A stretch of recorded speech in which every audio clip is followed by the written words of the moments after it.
Assalamualaikum warahmatullahi wabarakatuh.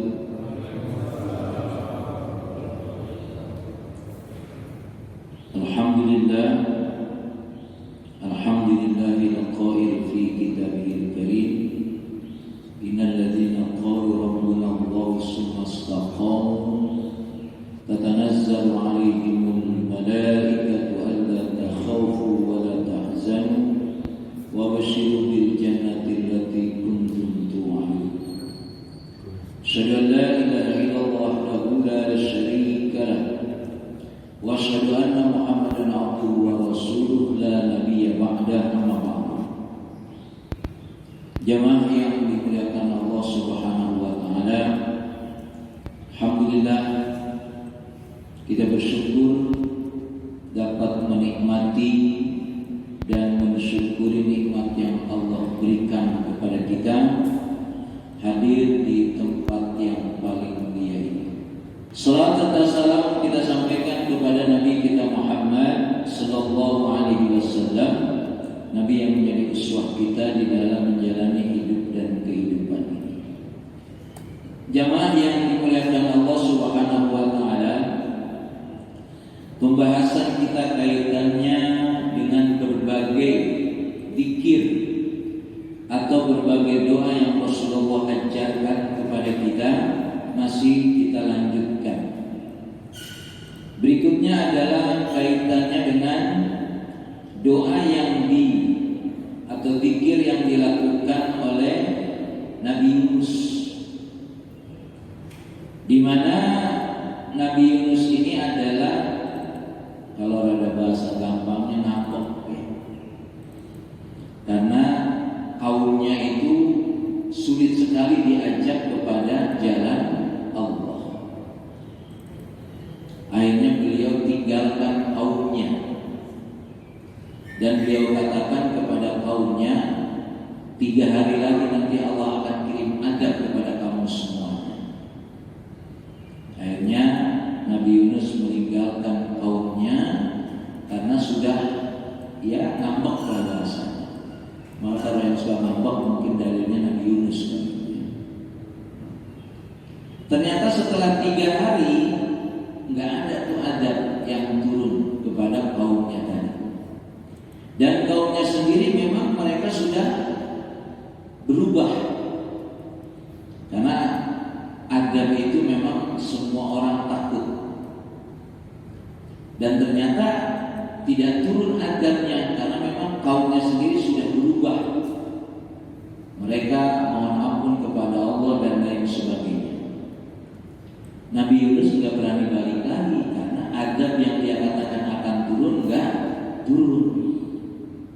Maka Nabi Yunus akhirnya kalau bahasanya pergi, dan lalu dia naik kapal, dan ternyata di kapalnya itu kepenuhan. Akhirnya Nabi Yunus yang dikeluarkan dari kapal, lalu dia dimakan ikan.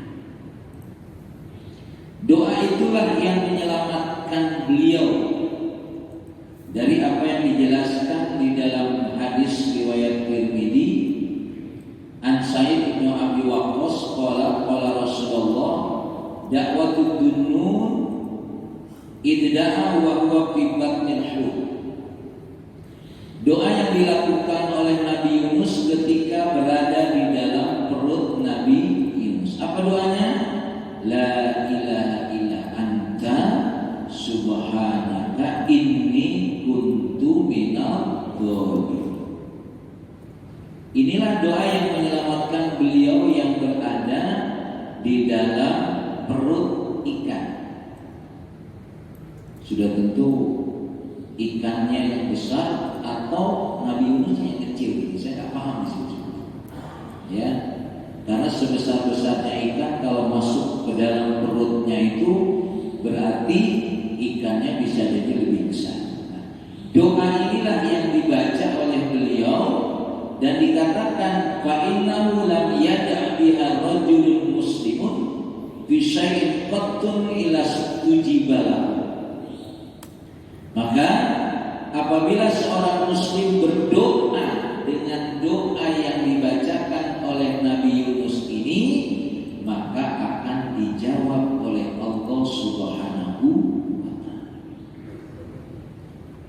keadaan seperti ini memang kita harus memperbanyak doa.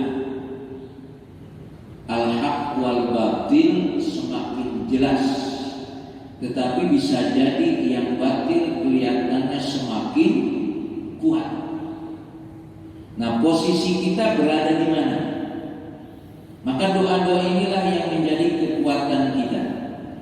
Karena ada satu riwayat yang dimuliakan Allah Subhanahu wa taala, "Satakunu alaikum a'immatun yamlikuna arzaqakum yuhadisunakum fayukadzibunakum ya'maluna fayasubbuna al-amal la yardawna minkum hatta tuhassinu qabihahu wa tusaddiqu kadibahu fa'atuhumul haq ma radu bihi fa idza tajawazu faman qutila an dzalika fa huwa syahid." Akan datang pada satu waktu nanti, kata Rasulullah. Kata Rasulullah, akan datang pada satu zaman para pemimpin a'immah yang dikuna arzaqakum, menguasai rezeki-rezeki kamu. Kemudian apabila mereka berbicara, mereka bohong. Ini pemimpin nih. Pemimpin itu kalau ngomong bohong. Yuhadisuna fayukadzibun wa ya'maluna fayasubul amal, dan mereka bekerja berbuat tapi tidak memberikan dari amalnya itu kebaikan. Justru kerjaannya itu justru malah nyusahin orang. Kemudian la yardawna minkum hatta tuhassinu qabihakum, dan para pemimpin ini enggak ridho kalau keburukannya itu tidak dijadikan kebaikan. Masya Allah. Jadi mereka berbuat buruk, berbuat tidak baik, tapi maksa supaya dikatakan baik. Wa tusaddiqu kadibahu, dan supaya mempercayai kebohongan para pemimpin tadi. Padahal bohong, suruh percaya. Gimana caranya? Fatuhum al-haq. Ketika menghadapi pemimpin yang kalau ngomong bohong, kerjanya nyusahin orang, kemudian mereka tidak ridho kalau keburukannya itu tidak dikatakan baik dan kebohongannya itu tidak dikatakan benar, apa sikap kita? Fatuhumul haq. Maka berikan mereka itu kebenaran. Kalau sudah keterlaluan, ya, faidah tajawazu. Cuma memang ketika orang menghadapi pemimpin seperti ini ada resiko, ya, ada resiko. Berani nggak kita menyatakan al-haq di depan pemimpin yang zalim? Ya, berani kita bilang yang benar di depan pemimpin yang jahat dan bohong tadi.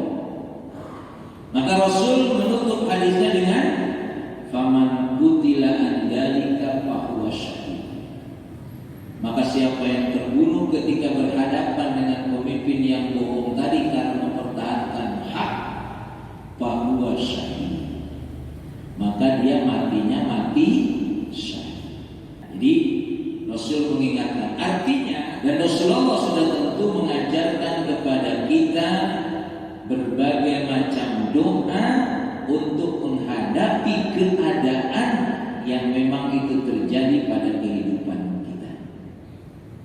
Maka pada kehidupan seperti yang hadis yang saya bacakan tadi adalah kita harus betul-betul pandai menjaga diri kita, karena memang harus kita yakini tidak ada yang bisa menjaga kita kecuali hanya Allah Subhanahu wa ta'ala.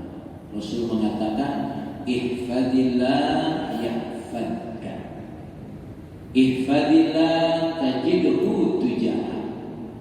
Jagalah Allah, artinya jaga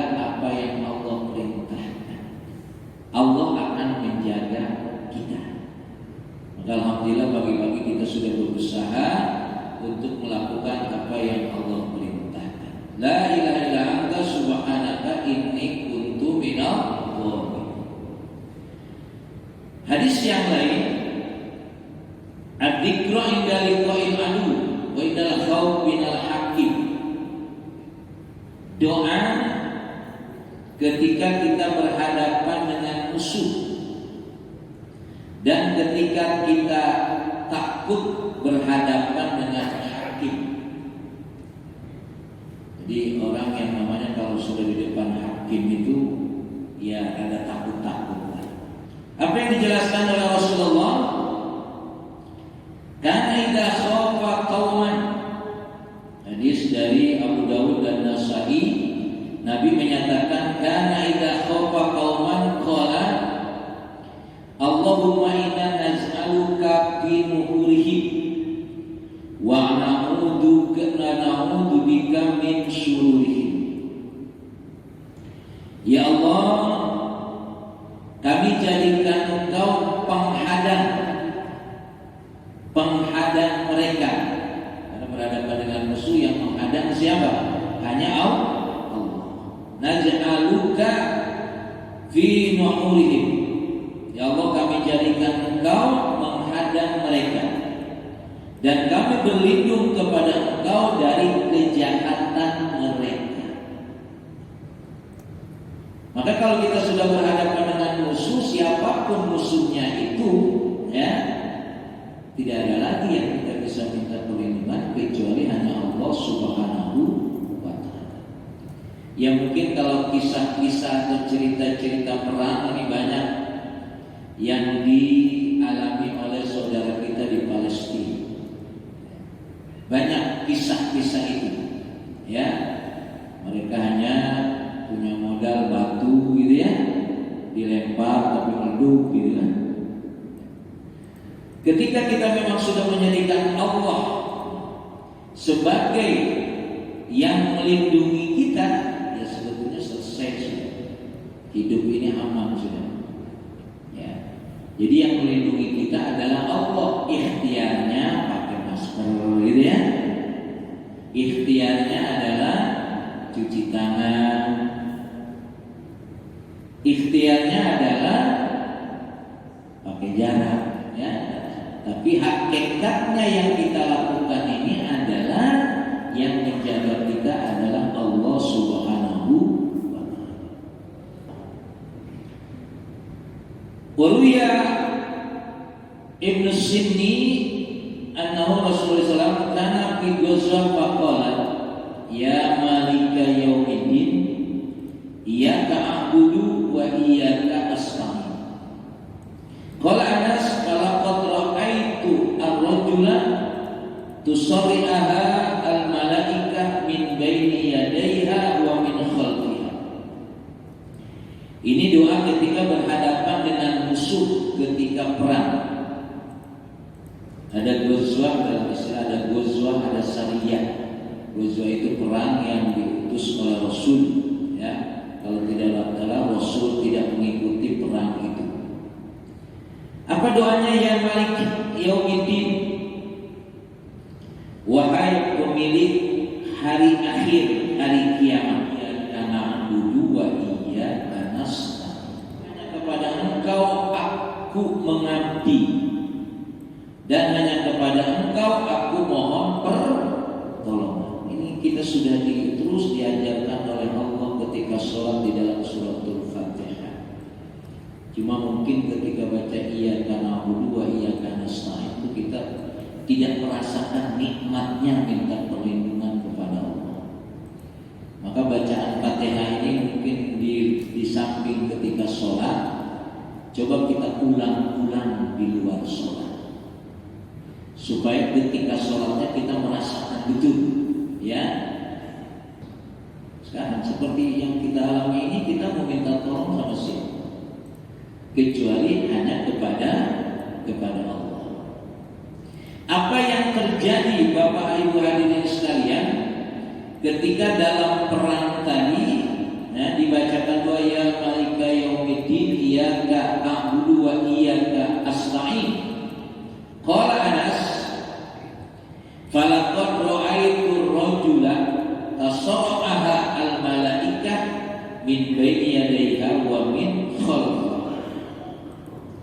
Setelah doa itu dibaca, Anas menyatakan, aku melihat beberapa orang ya itu ditewaskan oleh para malaikat. Kita terkenal yang sering bilang itu junudan lam tarawha. Ada tentara-tentara yang memang yang diutus oleh Allah yang tidak semua orang bisa melihat. Ya, jadi kita harus yakini dalam hidup ini adalah ada sultah ghaibiyah, kekuatan yang menolong kita yang kita nggak bisa melihat tapi kita mendapatkan hasilnya. Harus kita yakini. Dalam keadaan tertentu kita merasakan betul sesuatu yang menyelamatkan kita. Maka ketika dibaca ya malika yaumidin ila akhir tadi, kata Anas, aku melihat beberapa orang yang ditewaskan. Artinya musuhnya ditewaskan. Sudah tentu itu oleh para malaikat. Junudan lam tarawha.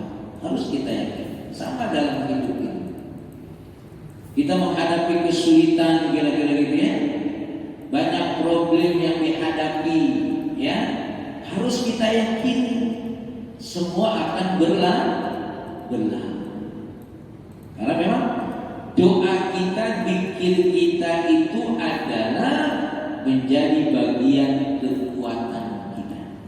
Di dalam hadis yang lain yang dimuliakan Allah Subhanahu wa taala, wa riwayat Ibnu Umar radhiyallahu anhuma qala Rasulullah idza hitta sultanan aw ghairuhu faqul la ilaha illallahul halimul karim subhanallah rabbi subhanallahi rabbus samawati wa rabbul arsyil azim la ilaha illa anta azza jaruka wa jalla sanamuka. Ini ada kalimatnya yang begitu jelas, apabila kamu takut menguasa. Kita takut menguasa tapi kita benar, kan kadang-kadang masih takut juga ya. Nah, yang di masalah kita takut menguasa salah, ya pantas itu salah sih. Ya, kadang-kadang kita benar, tapi karena dia penguasa punya kekuasaan, kita melihatnya kalau membuatnya takut kan. Ya kalau orang takut salah ya itu udah jelas. Makanya kan yang menjadikan kita ini adalah takut dalam keadaan benar, artinya Allah mendidik kita supaya kita tetap minta perlindungan kepada Allah. Yang miskin takut, yang kaya takut juga. Kata Rasulullah, ketika idah kita sultanan au ghairuhu, atau kepada siapapun ada rasa takut, katakan, sebutkan la ilaha illallah al-halimul karim. Tidak ada Tuhan selain Allah kecuali al-halim, yang bijak, al-karim, yang mulia. Subhanallah rabbi, maha suci rabbi. Subhanallah, maha suci Allah rabbi. Apa bedanya Allah dengan Rabb dalam kalimat ini? Rabbun itu artinya adalah punya sifat menjaga kita. Maka ada istilah dalam tauhid uluhiyah dan rububiyah. Kita ini sudah dijaga oleh Allah. Ya, Allah kasih kita rezeki. Itu namanya Rabbun. Maka Rabbul alamin, yang menjaga alam ini dengan segala fasilitas kita. Kita ini semua kan sudah diberikan fasilitas. Jadi kalau ibarat malak nih ya, malaikat maut, malaikat rezeki, kalau dia malak, duluan siapa datang ke kita? Malaikat rezeki. Makanya jangan takut. Ya, zikir menjadi bagian dalam menghadapi hidup ini. Kita ini sebetulnya nggak pernah perang, cuma sering perangnya perang batin aja. Artinya semua kita lakukan apa yang menjadi keinginan kita mau berbuat baik itu harus ada sandarannya kepada Allah Subhanahu wa Ta'ala. Riwayat yang lain, Ruya Bukhari an Ibnu Abbas qala hasbunallahu wa ni'mal wakil. Qala Ibrahim hina ulqiya finnar. Jadi ketika Nabi Ibrahim alaihissalam ya itu dibakar, ya, beliau membaca hasbunallah wa ni'mal wakil. Dan ternyata apinya itu tidak mempan kepada Nabi Ibrahim. Artinya doa ini ketika kita menghadapi situasi, mungkin bisa jadi ketika kita di dalam gedung gitu ya, api sudah mengelilingi kita, doa ini baca hasbunallah wa ni'mal wakil. Jangan doa ini dicoba, saya mau nyoba doa hasbunallah wa ni'mal wakil. Nabi Ibrahim waktu kena api nggak apa-apa, gitu kan? Bapak samperin api dengan baca hasbunallah wa ni'mal wakil, insya Allah hangus. Nah, mestinya doa ini dipahami oleh saudara-saudara kita yang gamtar memandang kebakaran. Karena dia nyamperin api gitu soalnya kan, tapi bisa jadi dalam keadaan tertentu dia terjebak oleh api. Doa ini, ya, hasbunallah wa ni'mal wakil. Cukuplah Engkau ya Allah yang menjadi wakil. Artinya apa yang terjadi itu nanti Allah urusannya. Makanya kita ini kan sebetulnya tidak pernah tahu kehidupan yang sebenarnya. Karena semua sudah diatur oleh Allah. Sebutlah yang ada di dalam perut kita ini. Ya, Bapak maunya makan ini, makan itu, pokoknya sehat. Selesai kan? Yang mengatur sehat siapa? Allah. Jadi dalam hidup ini sebetulnya kita ini kan objek saja. Subjeknya siapa? Allah. Terus mati nanti bagaimana? Hidup aja kita nggak tahu cara bagaimana, Allah sudah atur. Ya hidup ini yang diatur oleh Allah. Makanya pertanyaannya begini Pak. Antara orang yang meninggalkan perintah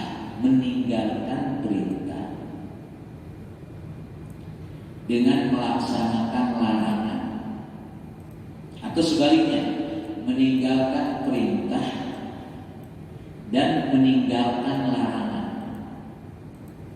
Kalau meninggalkan larangan kan jelas, ya, jelas meninggalkan larangan. Tapi yang jadi masalah meninggalkan perintah. Nabi Adam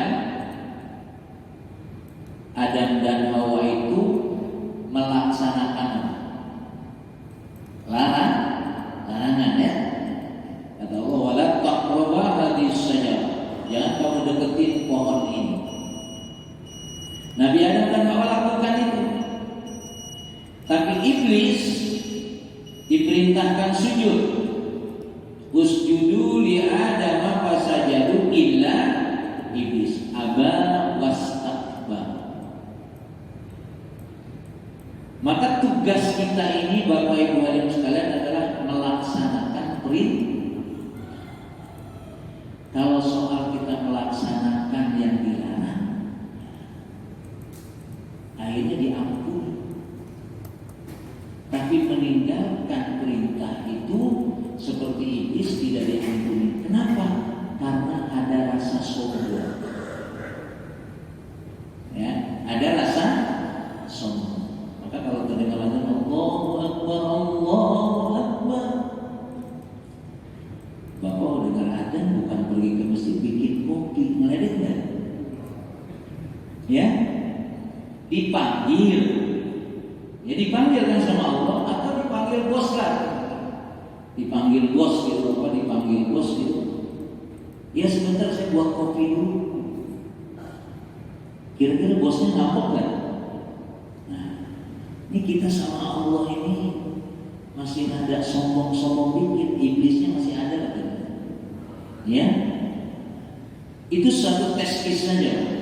Makanya melaksanakan perintah, meninggalkan perintah itu sebetulnya lebih berat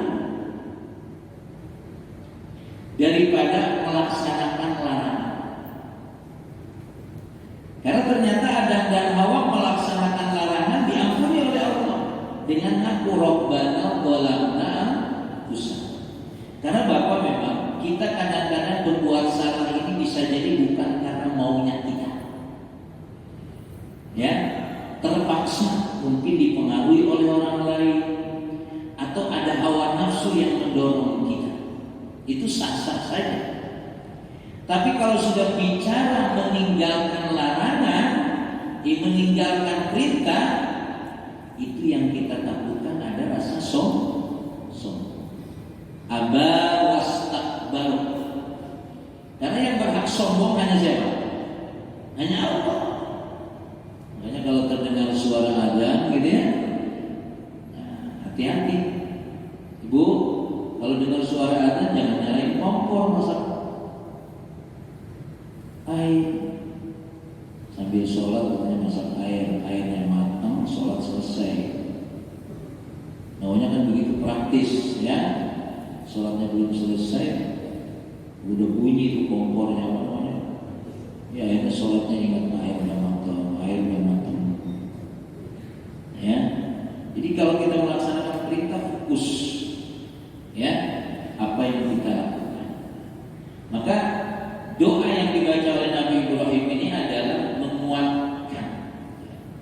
Tapi sekali lagi jangan sampai keliru, ya. Bapak jangan coba ilmu ini dengan mencoba ke api.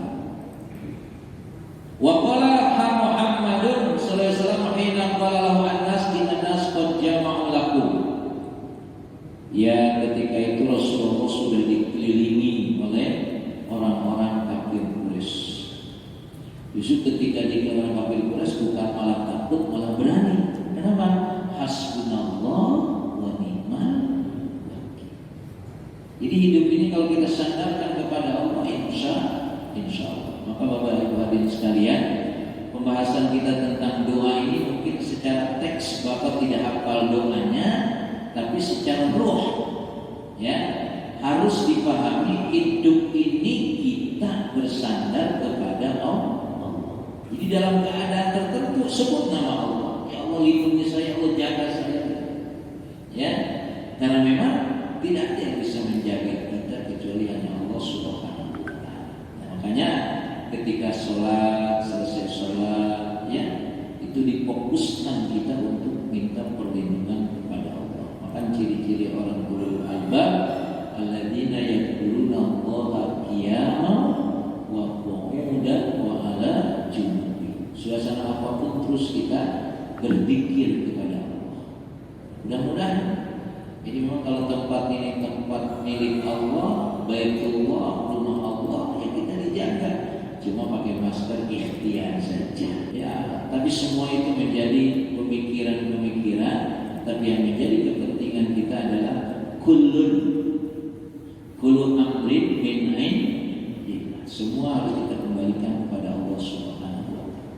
Saya kira ini yang disampaikan pada pagi hari ini, mudah-mudahan mengawali taklim setelah Ramadan ini, ya, itu salah satu niatnya juga termasuk menjaga takwa kita.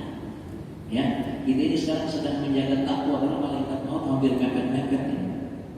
Ya, tapi kalau takwa kita jaga, insya Allah husnul khatimah. Saya kembalikan kepada moderator. Assalamualaikum warahmatullahi wabarakatuh.